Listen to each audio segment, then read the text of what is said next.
mga par. Sobrang init nga ng panahon ngayon par. Kaya naisip namin pumasyal.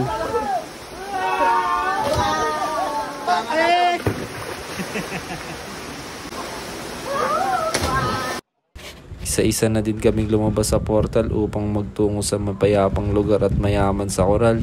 Tinatawag nilang Abu Ab Falls par. Wala pa din kaming hilamos at almusal niyan par. Di pa man kami nakakalayo, na-choke agad si Dondon sa unang bomba par. Humagok siya kaya huminto muna kami at pinainom siya ng premium juice niya. Mukhang alright na nga si Dondon dyan, kaya kung umandar daig pa yung paspasan.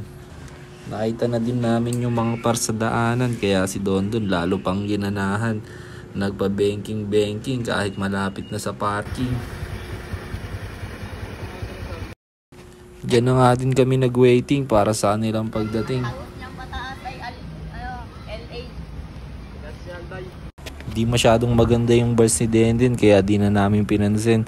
Sinimulan na lang namin baybayin ng katubigan. Dun pala sa bandang unahan may mga lokal na nagtatampisaw at sa di kalayuan bumaba din sila sandali at ang lamig daw. Kaya mas ginanahan kaming maglakbay par. Pagtawid mo sa ilog, makakita ka ng ganito kagandang view par. Mapapawaw ka na lang talaga. Wow! At may nagtitinda nga dito ng mga murang pakwan par, kaya bumili namin mga 30 pieces lang. Pagod na kami niyan, pero makikita nyo si Denden parang nagwa-warm up pa lang. Wow! Tuloy na ulit sa lakaran na parang walang katapusan.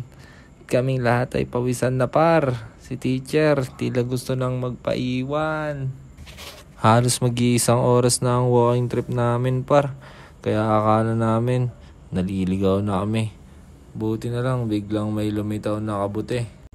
Huminto muna kami sandali para sa medikasyon ni Denden. Hiniling niya na makarating na kami sa aming patutunguhan. At di katagalan natuntun din namin ng Abu Ab Falls. Salamat sa medikasyon ni Denden. At kumain na kami agad dahil sa sobrang gutom ni Denden. Napagod kasi siya sa kanyang pag-astral form. Pagtapos namin kumain, nagsimula na kami sa asiyahan.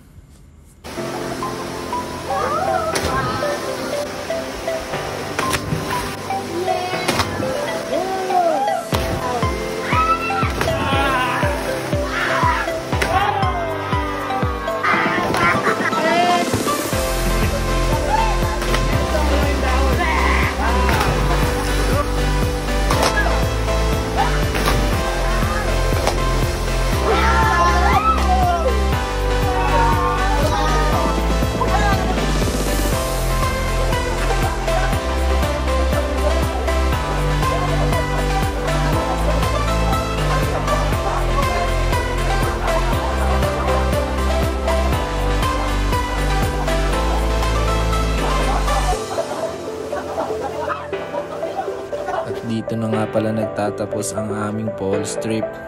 Salamat sa panonood nyo mga par. Shoutout kay Wilmar Manalo, Angel Uchua, Ivan Alberto Arden.